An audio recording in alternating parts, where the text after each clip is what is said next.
Gravitational waves की अगर हम बात करें तो ये डिस्टर्बेंस है कर्वेचर ऑफ स्पेस टाइम में, जो कि जनरेट होता है एक्सिलरेटेड मास से, जो प्रोपेगेट करता है एक वेव की तरह, और उसका जो डायरेक्शन होता है वो आउटवर्ड होता है उनके सोर्स से, और वो स्पीड ऑफ लाइट पे ट्रेवल करने की कोशिश करती है। और ये थ्योरी प्रपोज करी गई हेनरी पॉइनसेट साइंटिस्ट के द्वारा इन 1905, और सब्सिक्वेंटली ये प्रेडिक्ट किया गया 1960 में बाय एल्बर्ट आइंस्टाइन, वो भी उनकी जनरल थ्योरी ऑफ रिलेटिविटी के बेसिस पे। ग्रेविटेशनल वेव्स जो होती हैं वो ट्रांसपोर्ट करती है एनर्जी ग्रेविटेशनल रेडिएशन के फॉर्म में। एक ऐसी रेडिएंट एनर्जी होती है जो सिमिलर होती है इलेक्ट्रोमैग्नेटिक रेडिएशन के मतलब से। और अगर हम बात करें Newton's law of universal gravitation की, तो ये एक पार्ट है क्लासिकल मैकेनिक्स का, जो कि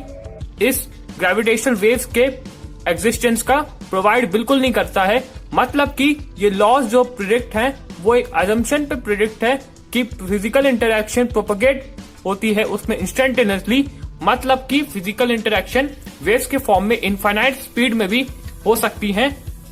उनके एग्जिस्टेंस के हिसाब से। मतलब कि एक ऐसा मेथड दिखाना क्लासिकल फिजिक्स पे जो कि जनरल थ्योरी ऑफ रिलेटिविटी के हिसाब से बिल्कुल भी एक्सप्लेन नहीं किया जा सकता। जो ग्रेविटेशनल वेव एस्ट्रोनॉमी है, एक ब्रांच है ऑब्जर्वेशनल एस्ट्रोनॉमी की, जो यूज करता है ग्रेविटेशनल वेव्स को, जिससे कि वो ऑब्जर्वेशनल डेटा कलेक्ट कर सके अपने सोर्स और डिटेक्टेबल ग्रेविटेशनल वेव्स का, जैसे कि बाइनरी स्टार सिस्टम जिसमें व्हाइट ड्वार्फ होते हैं, न्यूट्रॉन स्टार होते हैं, ब्लैक होल होते हैं, और ऐसे इवेंट्स होते हैं जैसे कि सुपरनोवा, या फिर फॉर्मेशन ऑफ अर्ली यूनिवर्स, यानी जब अर्ली यूनिवर्स फॉर्म हो रही थी आफ्टर द बिग बैंग, उसका भी ऑब्जर्वेशनल डेटा ये कलेक्ट करने का क्षमता रखता है। अगर ग्रेविटेशनल वेव्स पास हो जाती हैं तो उसका क्या इफेक्ट होता है? अगर ग्रेविटेशनल वेव्स का इफेक्ट ये होगा कि effect plus polarised gravitational waves rings और पार्टिकल्स के फॉर्म में आएंगी, और अगर क्रॉस पोलराइज्ड ग्रेविटेशनल वेव्स है तो उसका रिंग ऑफ पार्टिकल में क्रॉस पोलराइज्ड इफेक्ट पड़ेगा। और ग्रेविटेशनल वेव्स कॉन्स्टेंटली अर्थ से पास होती है, जबकि स्ट्रॉन्गेस्ट जो वेव है उसका माइन्यूट उसको इफेक्ट होता है उनके सोर्सेस पे,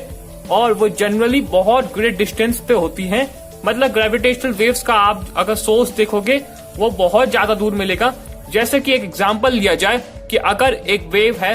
वो कैटाक्लिमिक final मेंजर of GV 150914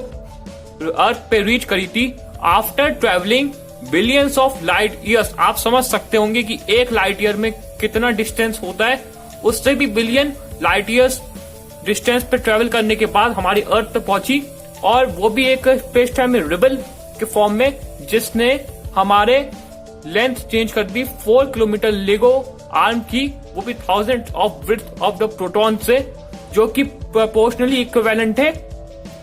changing the distance to the nearest star outside the solar system by 1 hair width. तो ये इसका फॉर्म है। और अगर हम बात करें कि जो टाइनी इफेक्ट है ये बहुत एक्सट्रीम ग्रेविटेशनल वेव्स से करा गया है, और ये अर्थ पे ऑब्जर्व किया गया है बहुत ही ज्यादा सोफिस्टिकेटेड डिटेक्टर से। और ये जो इफेक्ट है ग्रेविटेशनल वेव्स के पास होने का, ये बहुत ही एंगिंग फॉर्म में है, जो कि विजुलाइज किया गया है imagining perfect flat region space time का। हम ग्रेविटेशनल वेव का इफेक्ट्स देख सकते हैं। अगर ग्रेविटेशनल वेव्स कहीं से पास हुई है बहुत ही एक्सट्रीमली एक्सैगरेटेड फॉर्म में, तो उसको भी हम विजुलाइज कर सकते हैं एक इमेजिन करके कि एक परफेक्टली फ्लैट रीजन है स्पेस टाइम का, जिसपे बहुत ज्यादा group of motionless test particles हैं जो उस प्लेन में लाई कर रहे हैं। फॉर एग्जाम्पल ऐसा सरफेस अपने कंप्यूटर स्क्रीन का, तो ये हम एग्जाम्पल ले सकते हैं। जैसे कि ग्रेविटेशनल वेव्स पास करती है पार्टिकल्स से, वो भी line perpendicular to the plane of particles, मतलब प्लेन जो पार्टिकल्स का प्लेन है उस लाइन के परपेंडिकुलर पास करती है, मतलब following the observer line of vision into the screen. मतलब कि ऑब्जर्वर की जो लाइन ऑफ विजन है उसको स्क्रीन में फॉलो करना परपेंडिकुलरली, और जो पार्टिकल्स है वो भी फॉलो करते हैं डिस्टॉर्शन इन स्पेस टाइम वो भी ऑस्सिलेटिंग इन अ क्रूसिफॉर्म मैनर, मतलब वो भी ऑस्सिलेट करते हैं पार्टिकल, वो भी क्रूसिफॉर्म मैनर में, जैसा कि आपको